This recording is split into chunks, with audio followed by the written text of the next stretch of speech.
तो दोस्तों आज तारीख हो गई है 26 मई 2023 की, साथ ही में दिन है शुक्रवार का। तो आइए बिना देर किए फटाफट से जानते हैं आज की ताज़ा खबरें और मुख्य समाचार। तो देखें आज के मुख्य समाचार की पहली बड़ी खबर, SBI समेत इन बैंकों में बदलने जा रहे हैं 2000 रुपए के नोट, तो अब देना होगा चार्ज। करोड़ों ग्राहकों को लगा झटका। जी हाँ, अगर आपके पास भी 2000 रुपए के नोट हैं तो आपके लिए टेंशन भरी खबर है। जैसे कि शायद आप जानते होंगे, RBI ने अभी हाल ही में 2000 रुपए के नोटों को चलन से बाहर करने का फैसला लिया था। ऐसे में 2000 रुपए के नोटों को 30 सितंबर से पहले बैंकों में जमा करना है। शायद आप जानते होंगे RBI ने ग्राहकों को 2000 रुपए के 10 नोट यानी कि 20,000 रुपए बदलने की परमिशन दी है। हालांकि RBI ने 2000 रुपए के नोटों के बदलने को लेकर कोई भी लिमिट नहीं लगाई है। इसी की वजह से एक व्यक्ति कई बार नोट बदल सकता है या जमा कर सकता है। हालांकि इसी बीच ये ताज़ा जानकारी आ रही है कि स्टेट बैंक ऑफ इंडिया यानी कि SBI और HDFC बैंक, साथ ही में ICICI बैंक और कोटक महिंद्रा बैंक ने ग्राहकों से चार्ज लेने का फैसला किया है। बताया गया SBI ग्राहकों को 3 फ्री कैश डिपॉजिट की सुविधा दे रहा है। वहीं फिर इसके बाद बैंक ने 50 रुपए का चार्ज और 50 रुपए का जो GST बनता है वो लेने का फैसला किया है। आसान शब्दों में कहें तो SBI बैंक में 3 बार ही कैश डिपॉजिट की सुविधा फ्री में मिलेगी। फिर इसके लिए हर बार 50 रुपए का चार्ज देना होगा और 50 रुपए का 2-4 रुपए जो GST बनता है। इसके अलावा प्राइवेट बैंक यानी कि HDFC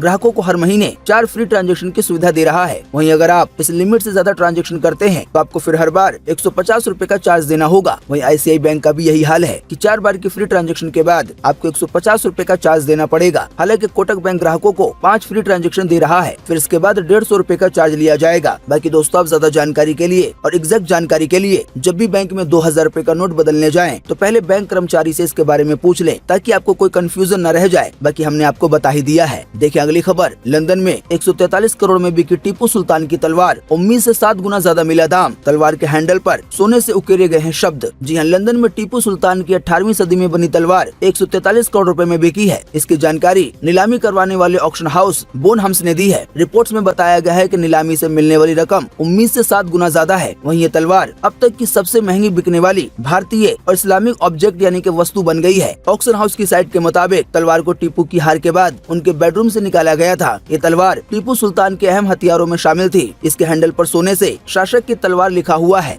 देखिए अगली खबर, कर्नाटक सरकार ने दिया हिजाब से बैन हटाने का संकेत। मंत्री बोले असंवैधानिक कानूनों का रिव्यू करेंगे, जरूरी हुआ तो इसे खत्म करेंगे। जी हाँ, कर्नाटक में CM सिद्धारमैया की सरकार ने राज्य के स्कूल कॉलेजों में लगे हिजाब बैन को हटाने के संकेत दे दिए हैं। कैबिनेट में मंत्री प्रियांक खड़गे ने कहा है कि उनकी सरकार ऐसे हर कानून की समीक्षा करेगी जो असंवैधानिक है, यानी कि जो संविधान का पालन नहीं करते हैं और किसी व्यक्ति के अधिकार का उल्लंघन करते हैं। अगर ये कानून राज्य की छवि को प्रभावित करते हैं तो इन्हें खत्म किया जाएगा। आसान शब्दों में कहें तो अभी हाल ही में कुछ समय पहले जब कर्नाटक में BJP की सरकार थी तो उस समय स्कूलों और कॉलेजों में ड्रेस कोड लागू किया गया था। इसकी वजह से हिजाब बैन हो गया था। हालांकि जैसा कि आप जानते होंगे, अब कर्नाटक में कांग्रेस की सरकार है। ऐसे में कांग्रेस की सरकार ने ये फैसला लिया है कि ऐसे सभी कानूनों को हटा दिया जाएगा जो किसी व्यक्ति के अधिकारों का उल्लंघन करते हैं। तो आने वाले दिनों में जो हिजाब पे बैन लगा हुआ है वो हट सकता है। देखिए अगली खबर, पहली बार मंगल ग्रह से पृथ्वी पे भेजा गया सिग्नल 16 मिनट में हुआ रिसीव। जी हाँ, पहली बार मंगल ग्रह से पृथ्वी पे सिग्नल भेजा गया है। हालांकि आपको बता दें, ये सिग्नल किसी एलियन ने नहीं बल्कि यूरोपियन स्पेस एजेंसी के एक्सोमास्ट्रेस गैस ऑर्बिटर यानी कि TGO ने भेजा है। आसान शब्दों में कहें तो ये सिग्नल मंगल ग्रह के ऑर्बिट में घूम रहे TGO ने बीते 24 मई को रात 9 बजे भेजा, जो 16 मिनट बाद पृथ्वी पर रिसीव हुआ। हालांकि आपको बता दें, सिग्नल में जो मैसेज मिला है उस मैसेज की जानकारी नहीं दी गई है कि उसमें क्या लिखा हुआ था या क्या संदेश प्राप्त हुआ है, क्योंकि ये कोड के रूप में था।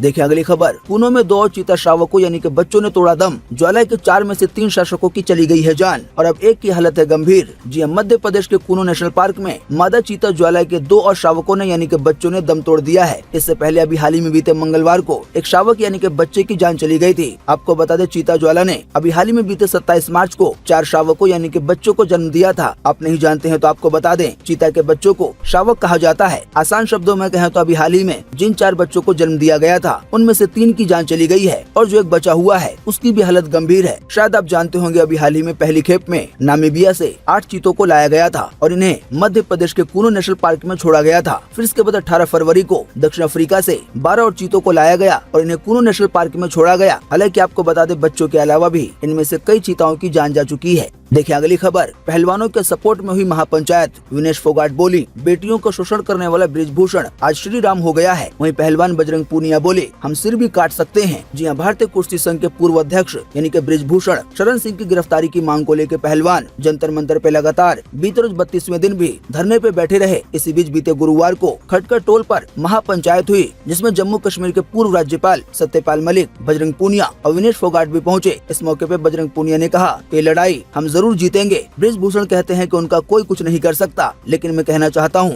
कि हम सिर झुका सकते हैं तो हम सिर काट भी सकते हैं। वहीं महिला पहलवान विनेश फोगाट ने कहा महिला खिलाड़ी अपने साथ हो रहे शोषण के कारण पिछले 12 साल से तिल मर रही थी। बृजभूषण दरिंदा नोच नोच कर उन्हें खा रहा था, वो अपने घर वालों को भी नहीं बता पा रही थी। साथ ही मैं आपको बता दें, अभी हाल ही में विनेश फोगाट ने एक ट्वीट भी किया, जिसमें उन्होंने लिखा कि देश की बेटियों को शोषण करने वाला बृजभूषण आज श्री राम हो गया है। वहीं मेरे भारत देश में खेल रत्न बेटियों को मंथरा बताया गया। बात यह है कि अभी हाल ही में बृजभूषण ने एक बयान दिया था, जिसमें उन्होंने कहा था कि विनेश फोगाट उनकी जिंदगी में रामायण की मंथरा का रोल निभा रही हैं। देखिए अगली खबर, बच्चों के रेपिस्ट और हत्यारे रविंदर कुमार को उम्र कैद की सजा मिली। रोहिणी कोर्ट ने सुनाया फैसला। बीते 7 साल में इसने 30 बच्चों का रेप करके उनकी हत्या कर दी है। जी हां, दिल्ली की रोहिणी कोर्ट ने 6 साल की लड़की के रेप और जान जाने से जुड़े केस के रविंदर कुमार को उम्र कैद की सजा सुनाई है। आपको बता दें, रविंदर 2008 से 2015 के बीच 30 बच्चों के अपहरण कर और उनकी हत्या में शामिल हुआ। आपको बता दें, रविंदर कुमार एक सीरियल रेपिस्ट किलर है। हालांकि अब ये पकड़ा गया है और इसने अपना गुनाह भी कबूल कर लिया है। देखिए अगली खबर, सुप्रीम कोर्ट में डाली गई याचिका कि नए वाले संसद भवन का इनॉग्रेशन राष्ट्रपति करें। उद्घाटन समारोह का 20 विपक्षी पार्टियों ने बहिष्कार किया है। जी हां, देश के सबसे बड़े कोर्ट यानी कि सुप्रीम कोर्ट में अभी हाल ही में बीते गुरुवार को नई संसद भवन का उद्घाटन राष्ट्रपति द्रौपदी मुर्मू से करवाने के लिए याचिका दायर की गई है। याचिका दायर करने वाली एडवोकेट जया सुकिन ने कहा है कि लोकसभा सचिवालय ने राष्ट्रपति को इनॉग्रेशन में न बुलाकर संविधान का उल्लंघन किया है। वहीं बताया गया सुप्रीम कोर्ट इस पूरे मामले पे आज सुनवाई करेगा और अगर सुनवाई करने के बाद फैसला याचिकाकर्ता के हक में दे दिया जाता है तो फिर नए संसद भवन का उद्घाटन पीएम मोदी नहीं बल्कि राष्ट्रपति द्रौपदी मुर्मू कर सकती हैं, जैसा कि कई राजनीतिक पार्टियों की भी मांग है। वहीं आपको एक और बात बता दें कि कांग्रेस समेत देश की 20 विपक्षी पार्टियों ने इस समारोह के बहिष्कार का ऐलान किया है, यानी कि ये पार्टियां उद्घाटन समारोह में नहीं जाएंगी। विपक्ष का कहना है कि राष्ट्रपति द्रौपदी मुर्मू को दरकिनार कर प्रधानमंत्री से इसका इनॉग्रेशन कराने का फैसला न केवल गंभीर अपमान है बल्कि लोकतंत्र पर भी सीधा हमला है। वहीं भाजपा समेत 25 पार्टियां उद्घाटन समारोह में शामिल होंगी। देखिए अगली खबर, देश में पहली बार वॉरशिप पर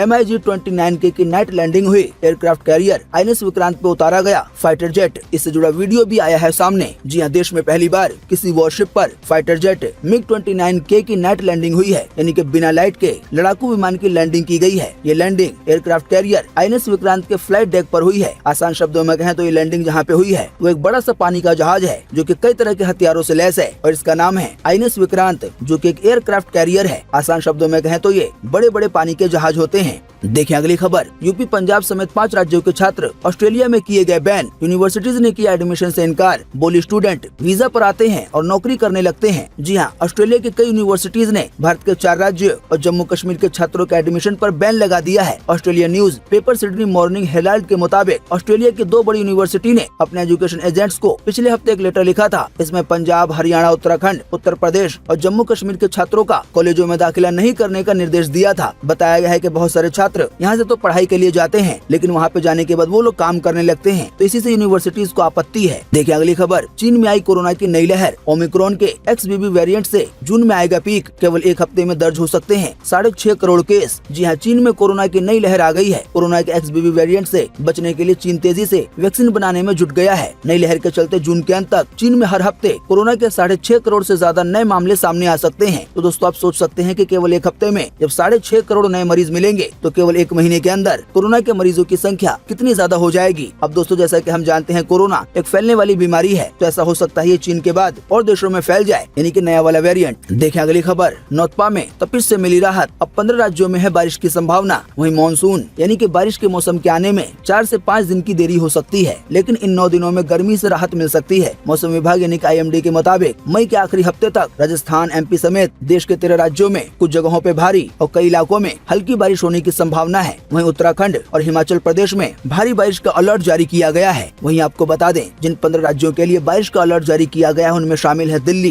राजस्थान, उत्तर प्रदेश, लेह लद्दाख, हिमाचल प्रदेश, उत्तराखंड, सिक्किम, बिहार, झारखंड, बंगाल, उड़ीसा, आंध्र प्रदेश, तमिलनाडु, केरल, कर्नाटक, मध्य प्रदेश। अब दोस्तों ये तो मौसम का अपडेट था आने वाले कुछ दिनों को लेकर, लेकिन आज खास 26 मई 2023 को देश भर में कैसा रहेगा मौसम का हाल, आइए इसके बारे में भी आपको बताते हैं। स्काईमेट वेदर ने आज 26 मई के लिए मौसम का पूर्व अनुमान जारी किया है पूरे देश के लिए। तो स्काईमेट वेदर के अनुसार अगले 24 घंटों के दौरान पश्चिमी हिमालय के कुछ हिस्सों में हल्की से मध्यम बारिश और गरज के साथ बौछारें पड़ने की संभावना है। इसके अलावा भी पश्चिमी हिमालय के ऊपरी इलाकों में हल्की से मध्यम बर्फबारी हो सकती है। इसके अलावा भी आज पंजाब, हरियाणा और उत्तरी राजस्थान के कुछ हिस्सों में हल्की से मध्यम बारिश के साथ 1 या 2 स्थानों पर भारी बारिश की संभावना है। वहीं इसी दौरान ओलावृष्टि और आंधी भी चलने की संभावना जताई गई है। इसके अलावा भी आज उत्तर प्रदेश, दिल्ली, उत्तर पश्चिमी राजस्थान, उत्तरी मध्य प्रदेश, बिहार, झारखंड और पश्चिम बंगाल के कुछ हिस्सों में हल्की से मध्यम बारिश और धूल भरी आंधी चल सकती है। इसके अलावा भी सिक्किम, पूर्व उत्तर भारत, उड़ीसा, तटीय आंध्र प्रदेश, केरल, आंतरिक तमिलनाडु और दक्षिण कर्नाटक में आज हल्की से मध्यम बारिश की संभावना है। इसके अलावा भी लक्षद्वीप और अंडमान निकोबार द्वीप समूह में आज हल्की बारिश की संभावना है।